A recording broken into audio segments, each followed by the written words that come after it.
pagi Pak Hotman. Selamat pagi Pak Coki. Kita kembali lagi di podcast Obsesi, obrolan seputar korupsi. Di sini saya bersama Cok Nuwardi dan Hotman Suherman akan membahas tentang korupsi dan upaya pencegahan korupsi. Pak Hotman, sekarang banyak ya korupsi yang terjadi di negeri kita.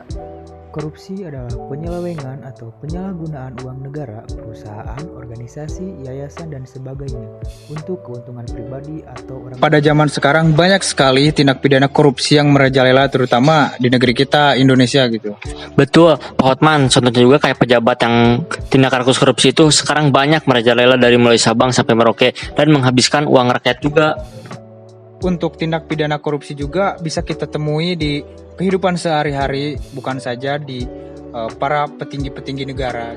Iya betul Pak Hotman. Contohnya juga ketika anak kita mau membayar uang kuliah, membayar uang semester ataupun mau ditabungkan dari titipan dari orang tuanya, banyak sekali malah digunakan tidak semestinya, ada yang dijajankan dan digunakan seenak mungkin. Gimana nak? Udah beres kuliahnya? Alhamdulillah Pak. Uang semesteran kamu udah dibayar Bu? Belum. Berapa? 1 juta Pak. Ini buat UKT ya. Oke Pak. Jangan lupa dibayarkan nanti. Duh, bayar UKT-nya nanti aja ah. Uangnya pakai dulu buat nongkrong. Peran sosial dari orang tua sangat berperan sekali bagi anak-anak kita. Ya betul Pak Hotman, karena kontrol sosial orang tua merupakan kunci utama anak kita untuk bersikap jujur dan terhindar dari tindakan korupsi. Jika dilatih dari kecil saja sudah jujur, maka kedepannya juga akan berani jujur. Pak Coki, kenapa di Indonesia saat ini masih banyak sekali merajalela gitu ya tindak pidana korupsi?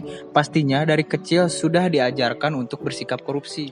Iya betul Pak Hotman, karena yang namanya hak besar itu terakhir dari hal kecil. Jadi dari kecil saja sudah diajarkan korupsi, maka kebesarnya juga akan diajar akan korupsi. Nah, kalau kita korupsi itu bukan hanya satu orang saja yang malu, tapi keluarga juga pasti bakal malu. Terus bagaimana Pak Coki untuk upaya penanganan tindak pidana korupsi tersebut?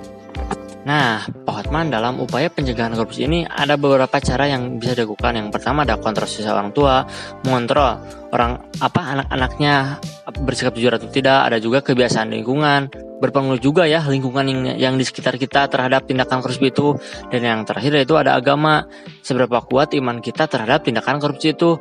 Jadi kita harus bisa memperbanyak ibadah juga untuk mencegah terjadinya korupsi. Maka dari itu, pendidikan anti korupsi sejak dini Adalah salah satu upaya untuk memberantas tindakan korupsi.